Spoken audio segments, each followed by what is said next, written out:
She arrived looking for a job, but the quiet cowboy fixing fences was hiding a truth that could change everything she thought she knew about the valley. The courtroom fell silent as Amelia placed the final document on the wooden table, her hands steady while the papers slid across the room. Outside, horses shifted in the cold morning air and boots scraped against the dusty floor. Across from her, the ranch hand she thought she knew sat quietly, but the truth behind his worn boots was still waiting to be revealed. What she discovered next would force her to see him differently forever. Stay with us and follow this story to the end.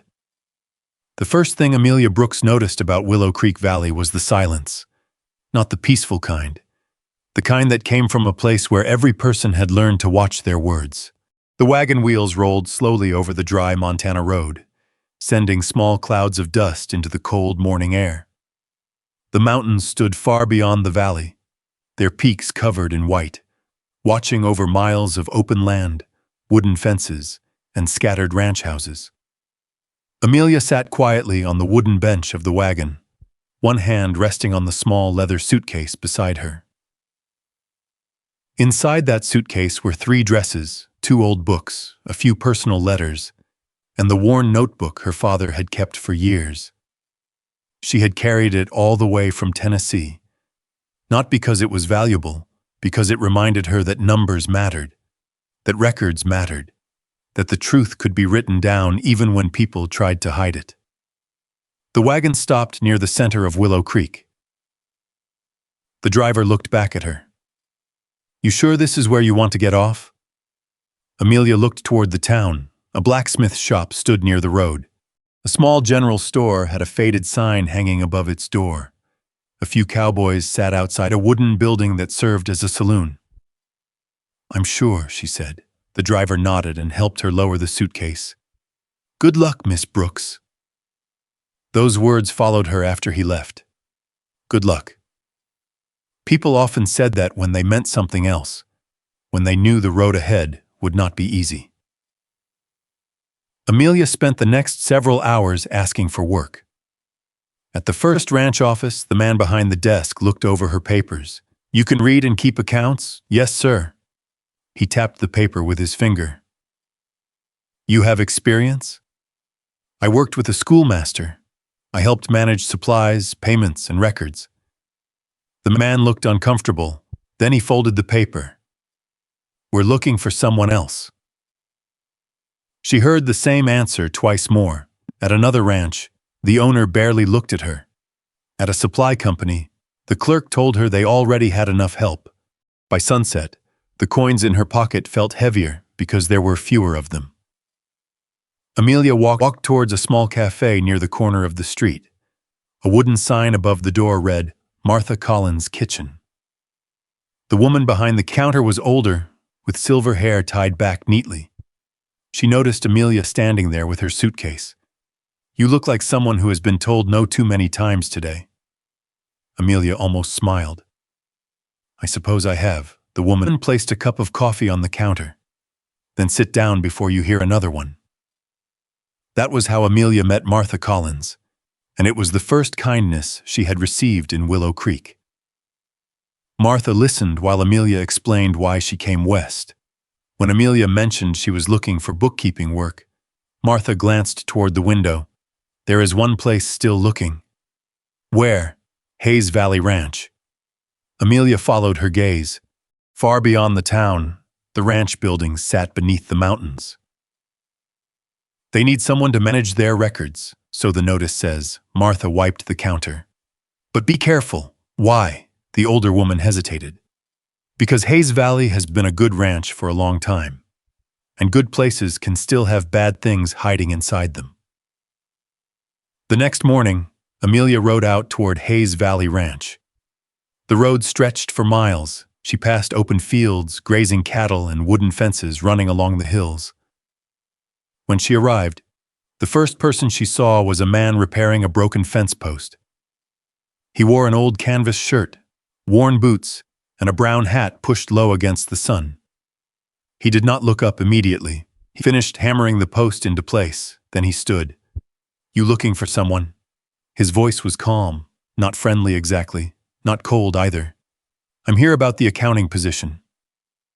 The man looked toward the main house. Office is that way. Amelia waited. Thank you, he nodded once. She walked away. She did not know his name yet. Nathaniel Hayes. To her, he was just another quiet cowboy working in the dirt. Inside the ranch office, Amelia found stacks of papers covering the desk, old invoices, payroll sheets, supply records, some dated back years. She carefully picked up one ledger, then another. Her eyes narrowed. The numbers did not match. A shipment of fencing materials had been paid for. But there was no delivery record. A payment to a supplier appeared twice. One page showed wages paid to workers. Another showed different amounts. Amelia pulled out her father's old notebook and began writing. Not accusations, not guesses, just facts.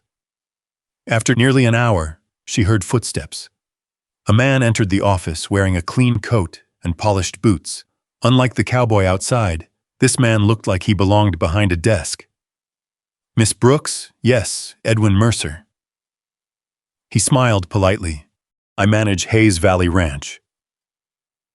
He extended his hand. Amelia shook it briefly. Thank you for allowing me the opportunity. Edwin looked around the office.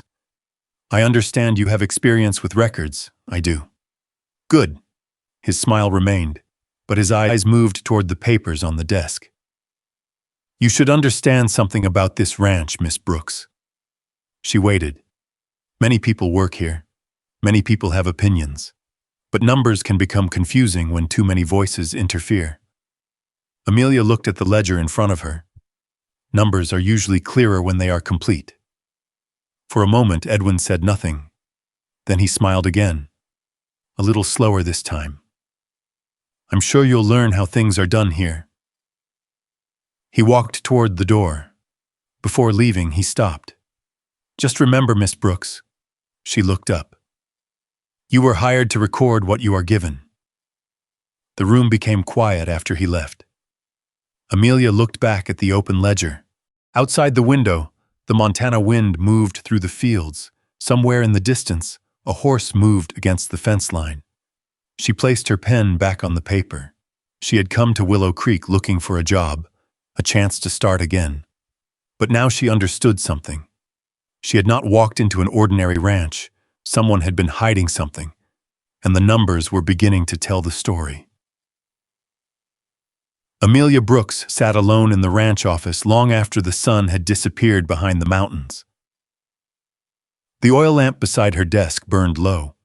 Outside, the wind moved across the open fields, brushing against the wooden walls of the small office. Somewhere near the barn, a horse shifted in its stall. The ranch was settling down for the night, but Amelia was still awake. The ledger in front of her was open to the same page she had studied 3 times, a supply payment, a missing shipment, a signature that looked too carefully placed. She picked up her pencil and wrote one more note in her father's old notebook. Paid for. Never received. Then she closed the book. The next morning, Amelia arrived at the office before anyone else. That became her habit. She liked the quiet hours before the ranch woke up, before the sound of boots crossed the wooden floors, before conversations started, before people had time to decide what they wanted others to believe. Numbers were easier in silence. By the end of her first week at Hayes Valley Ranch, she had created her own system. Every receipt was placed beside the matching invoice. Every payment was checked against the supply records. Every worker's wage was compared with the payroll sheets. And the more she looked, the less she liked what she found. A ranch this size needed feed, fencing, tools, and repairs, but the records showed purchases that made no sense. The ranch had paid for lumber that never arrived. It had paid for repairs that nobody remembered happening. And some of the workers were receiving less money than the records claimed. Amelia carried those papers to the main house one afternoon. Before she reached the door, she heard a hammer striking wood. Nathaniel Hayes was nearby, repairing a section of the porch railing. He looked up. You've been reading a lot of old paper. Amelia looked at him. You notice everything?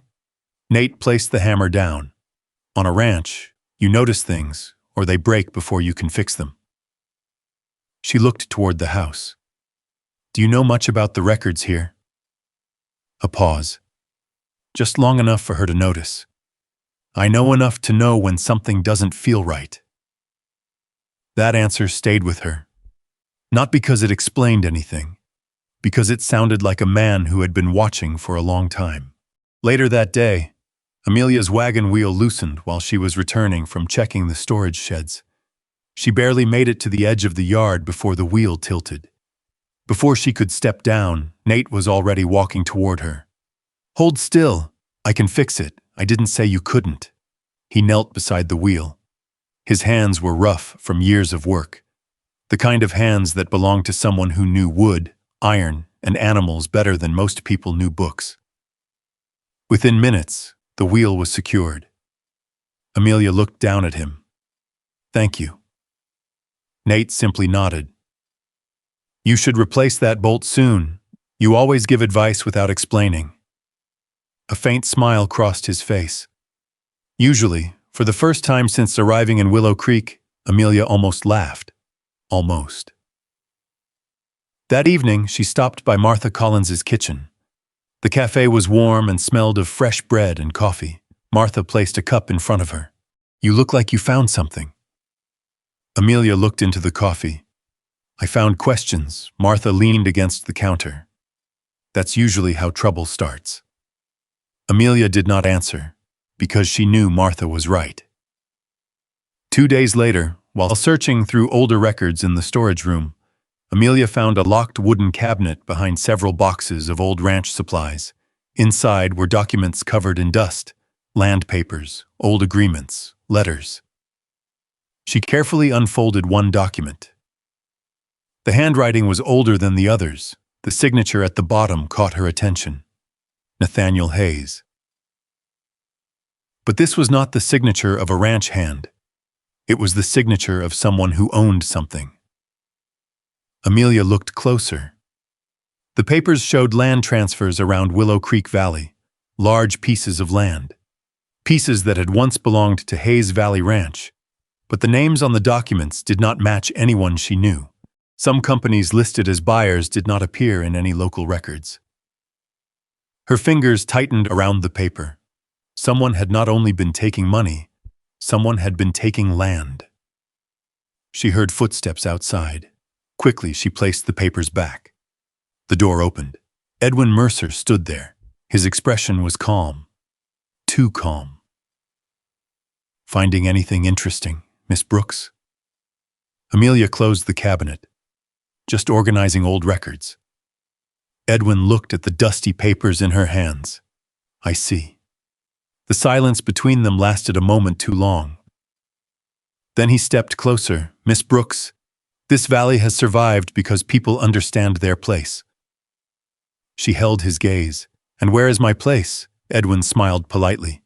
Doing the work you were hired to do. He walked away, but before he disappeared down the hallway, he stopped. Out here, some questions are heavier than others.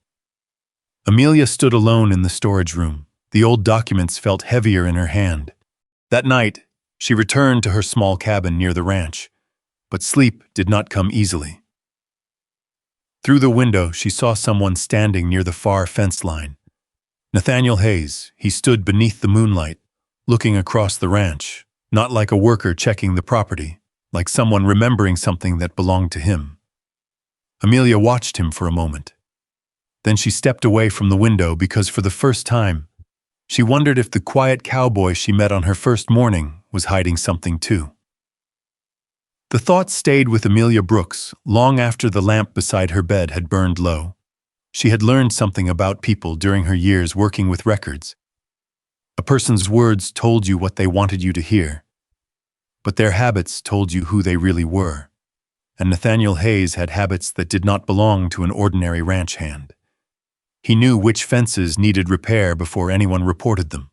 He knew where old documents were stored. He noticed small changes around the ranch that most people ignored. Amelia did not accuse him. Not yet. She simply watched. The following morning, she found Nate near the northern pasture, repairing a gate damaged by a winter storm. The ground was still wet from last night's rain. Mud clung to his boots as he worked. "You knew about the old storage cabinet," Amelia said. Nate looked up. For a moment, neither of them spoke. Then he placed the hammer down. "I know a lot about this ranch. That sounds like something the owner would say." His eyes met hers, only for a second. Then he looked back at the broken hinge. Maybe it was not an answer, and somehow that bothered her more than a lie would have.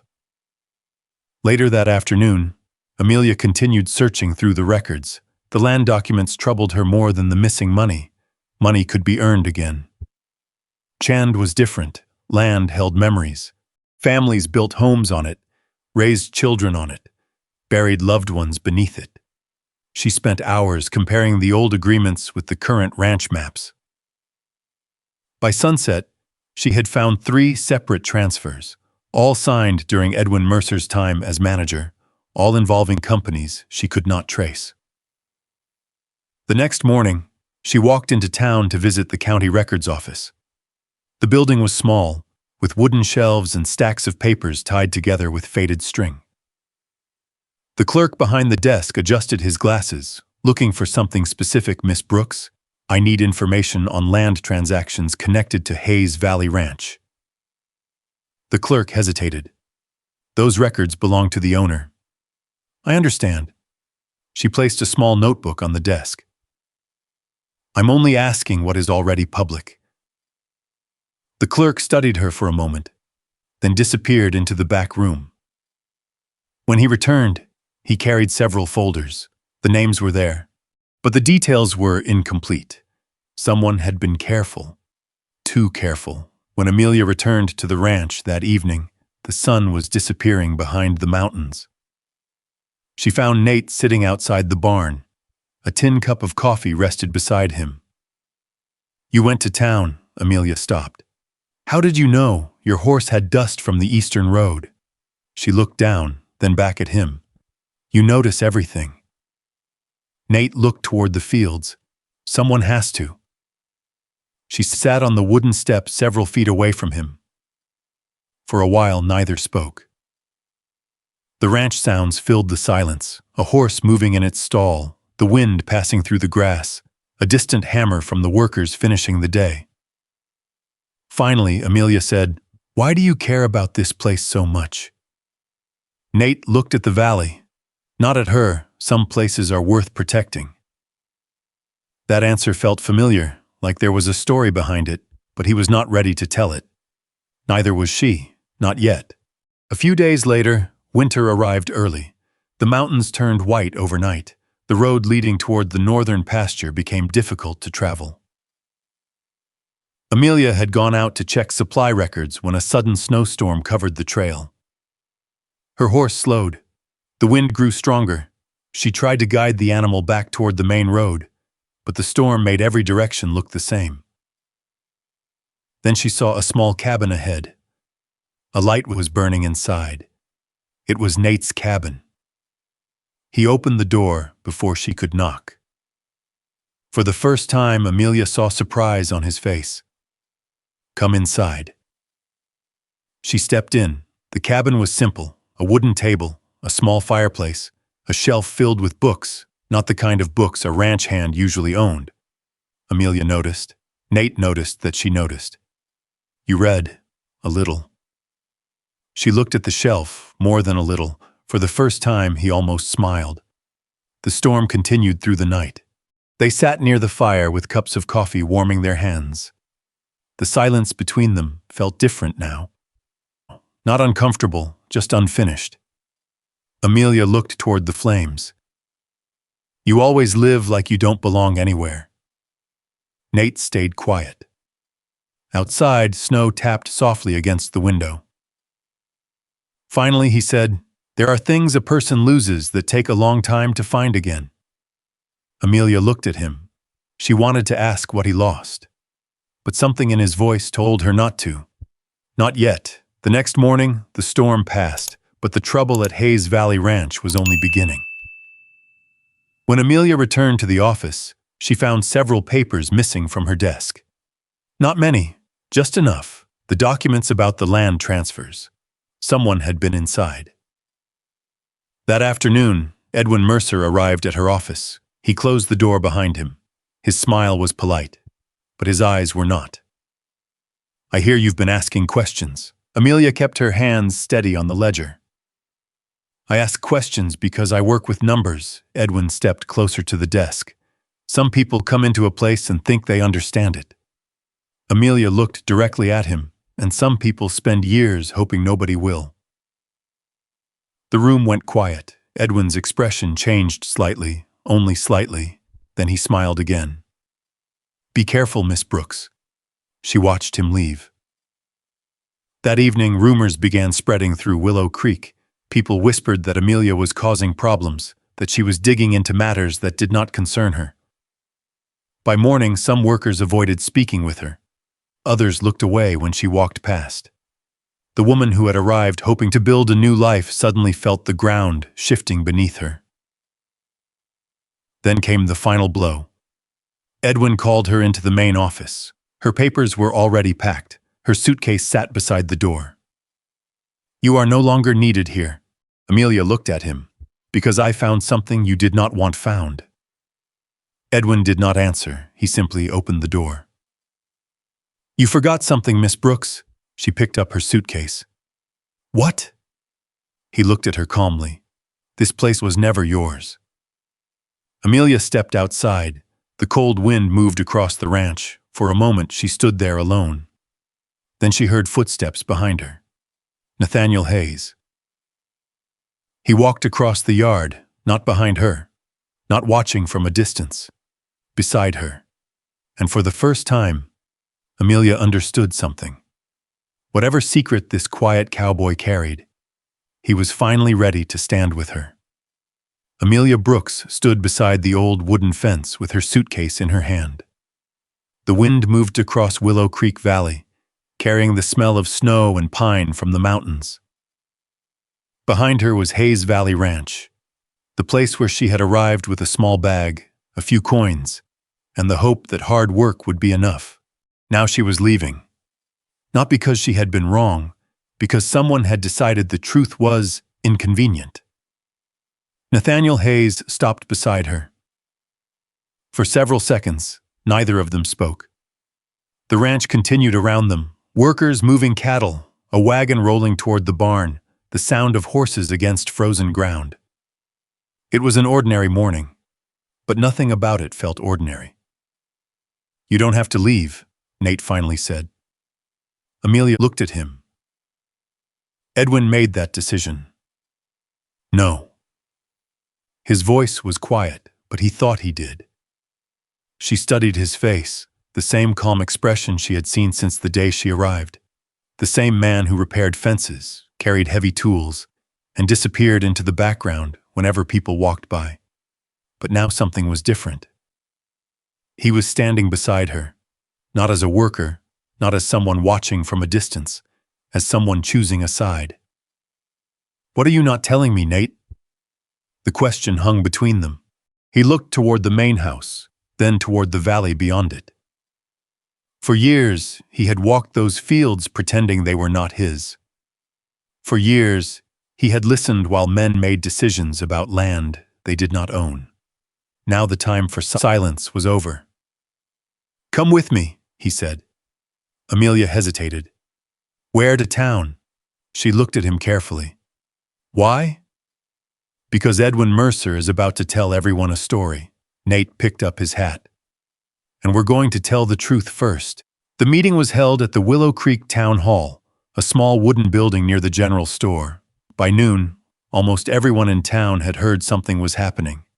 People gathered outside in heavy coats, boots covered in snow. Some came because they supported Edwin. Some came because they were curious. And some came because they had spent years wondering why the ranch records never seemed to add up. Inside, Edwin Mercer stood near the front table. He looked completely comfortable, a clean coat, Polished boots, a calm smile, the same expression he wore whenever he believed he was in control. When Amelia entered, whispers moved through the room. Edwin looked at her, then at Nate. A small smile appeared. "Mr. Hayes," he said. Nate nodded. "Edwin." The way they spoke to each other made Amelia notice something. Not friendship, not respect, something older, something unfinished. Edwin turned back toward the crowd. "This meeting is about protecting Hayes Valley Ranch from confusion." Amelia said nothing. She had learned something important. People who built lies often spoke first. They wanted everyone to hear their version before the truth arrived. Edwin placed several papers on the table. "Miss Brooks came here recently and began making accusations based on incomplete information." Several people looked toward Amelia. She stood straight. She did not lower her eyes. Edwin continued. "She misunderstood the operation of this ranch." Then Nate stepped forward. "Before we discuss misunderstandings," the room became quiet. "We should discuss ownership." Edwin looked at him. A small change appeared on his face. Just a moment. But Amelia saw it, the first crack. Nate reached inside his coat and removed a folded document. He placed it on the table. The paper was old, carefully preserved. The town clerk picked it up. His eyes moved across the page. Then he looked at Nate. "Where did you get this?" Nate answered simply. "It belongs to me, Stocklands." A long silence. Edwin stared. "What are you talking about?" Nate looked around the room. "My full name is Nathaniel Hayes." Nobody moved. "I am the legal owner of Hayes Valley Ranch." The words settled slowly, like snow falling. People looked from Nate to Amelia, then back again. The quiet cowboy they had seen repairing fences, the man they had watched carrying supplies, the man Edwin had spoken to like a hired hand, was the owner. Edwin took a step back. "You expect people to believe this?" Nate placed another document on the table. "My father's estate papers, then another, the land records, then another, the management agreement signed when Edwin Mercer was hired." Edwin's expression changed. The polite smile disappeared. For the first time, Amelia saw the man beneath it, not confident, not untouchable, cornered. "You hid this from me," Edwin said. Nate looked at him. "No. I pause. You hid what you were doing from me." The room went still. Amelia opened her document case. She placed the records on the table one by one, the missing payments, the false supply orders, the altered land documents, the unpaid wages. Every page she had carefully collected. Every number she had checked more than once. She spoke clearly, not loudly. She did not need to. The ranch paid for supplies that never arrived. She placed down a receipt. Workers were recorded as receiving wages they never actually received. Another paper, land transfers were made through companies with no clear connection to legitimate buyers. Another document, Edwin tried to interrupt. "These are accusations from someone who has been here less than a month." Amelia looked at him. "No." She touched the papers. "These are records." The room remained silent because everyone understood the difference. Records could be checked. Records could not be frightened into changing their story. Samuel Reed stood near the back of the room. The old cowboy had watched quietly the entire time. Finally, he spoke. "I knew something was wrong." Everyone looked at him. Samuel removed his hat. "But I never had enough proof." He looked at Amelia. "She found what the rest of us missed." Edwin looked around the room. The same people who once listened to him were now listening to her. And for the first time, he had nothing prepared. The sheriff stepped forward. The town clerk gathered the documents. The meeting that Edwin believed would destroy Amelia became the moment everything changed. Outside, the wind moved through Willow Creek.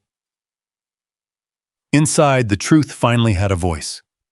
Later that afternoon, after Edwin was taken away to answer for the accusations against him, Amelia stood outside the town hall. Nate came beside her. For a while, they watched the valley in silence. "You could have told me," she said. "I know." His answer came quickly.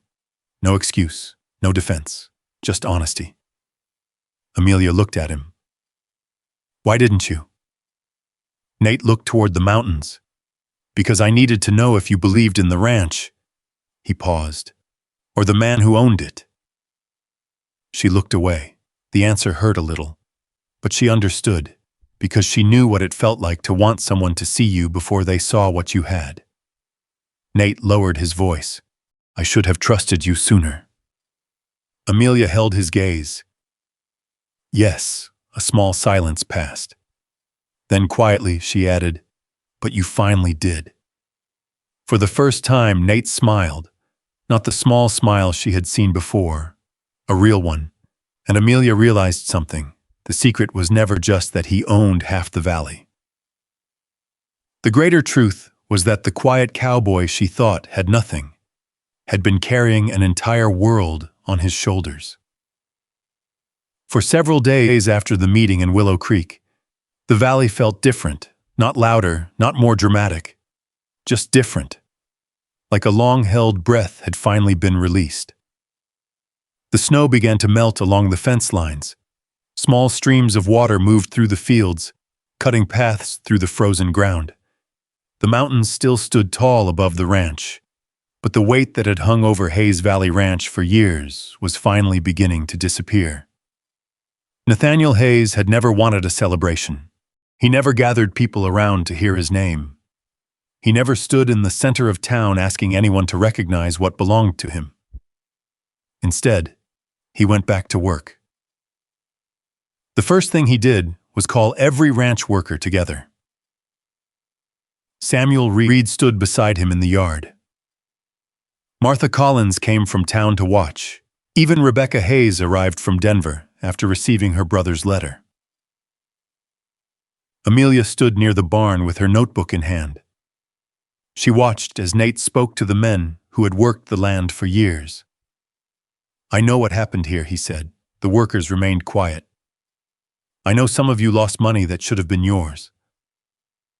He looked down for a moment. "And I know I should have found the truth sooner." That surprised Amelia. She had expected a man with his wealth to speak about what others had done wrong. Instead, Nate spoke about what he could have done better. Samuel removed his hat.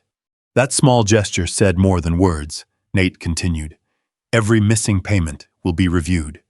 Every worker will receive what they are owed." No applause followed. No cheers, just silence. But it was the kind of silence that came when people believed something they had waited a long time to hear.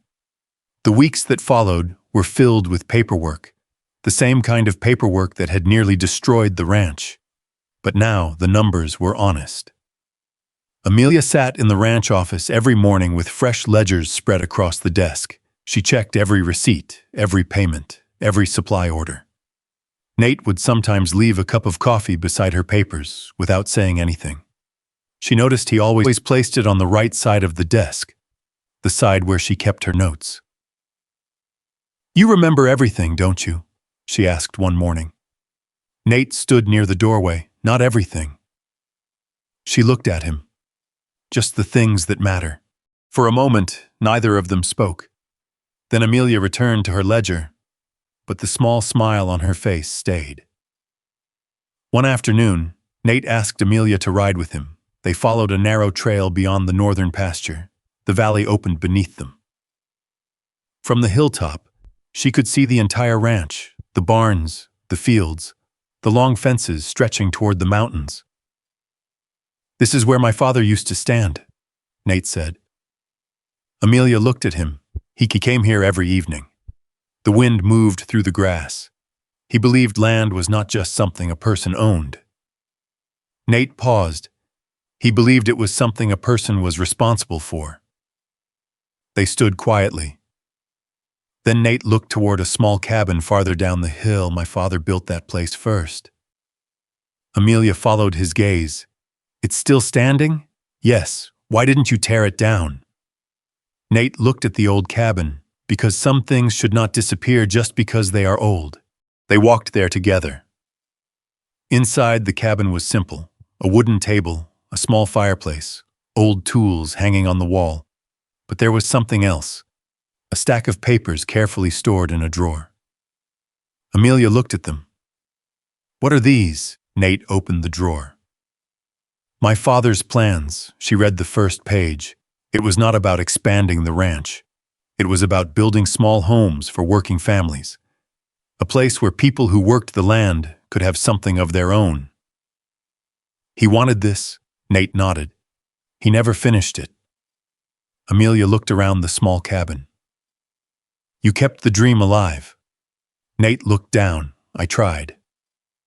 She closed the papers carefully. "You did more than try." A few days later, Nate asked Amelia to sit with him in the ranch office. There was a new document on the desk. She looked at it. "What is this?" "A partnership agreement." She looked up. "Nate, I don't want you here because you helped save my ranch." He rested his hand on the paper. "I want you here because this place is better when you are part of it." Amelia looked at the document. A partnership, not charity, not a favor, a place beside him. "I need time to read this." A small smile appeared on his face. "I expected nothing less." She looked at him. "You know, most people would be offended. Most people don't know you." That answer stayed with her, because it was true. Nate had not fallen for a version of her that was easy. He had seen the woman who stayed late with a ledger, the woman who asked uncomfortable questions, the woman who refused to let a wrong number become someone else's problem. That evening, Amelia returned to Martha Collins' kitchen, the same place where she had first sat with a nearly empty purse and no idea what would happen next. Martha placed a cup of coffee in front of her. "So?" Amelia smiled. "So what?" The older woman raised an eyebrow. "The cowboy." Amelia looked out the window toward the distant ranch lights. "He is not what I thought," Martha smiled. "Most good things aren't." Outside, the evening settled over Willow Creek Valley. The ranch lights burned warmly against the dark. And for the first time since arriving in Montana, Amelia did not feel like she was passing through. She had a place, not because someone gave it to her, because she had earned it. And somewhere beyond the barn, Nathaniel Hayes looked across the same valley he had spent years protecting. Only now, he was no longer standing there alone. The wind moved softly through Willow Creek Valley, carrying the sound of horses, distant voices, and a life that had finally found its balance. Amelia Brooks had arrived with a small suitcase, a few books, and a heart that had already learned what it felt like to be overlooked. She never expected that the quiet cowboy repairing fences would become the person who saw her worth before the rest of the world did. And maybe that is the question this story leaves with all of us. What would we do if we were standing where Amelia stood? Would we keep walking when every door seemed closed? Would we still protect the truth when it was easier to stay silent? Would we recognize the person beside us who was quietly carrying their own battles? Sometimes the greatest gifts are not found in grand promises. They are found in the people who show up, who stay, and who choose to build something honest together. Amelia and Nate's story reminds us that a second chance is not always about starting over. Sometimes it is about finally finding a place where we are accepted exactly as we are. If this story touched your heart, tell us in the comments where you are watching from, and what moments stayed with you the most. And if you enjoy stories of courage, love, hidden truths, and healing journeys, consider subscribing. There are many more unforgettable stories waiting for you in the next chapters we share together.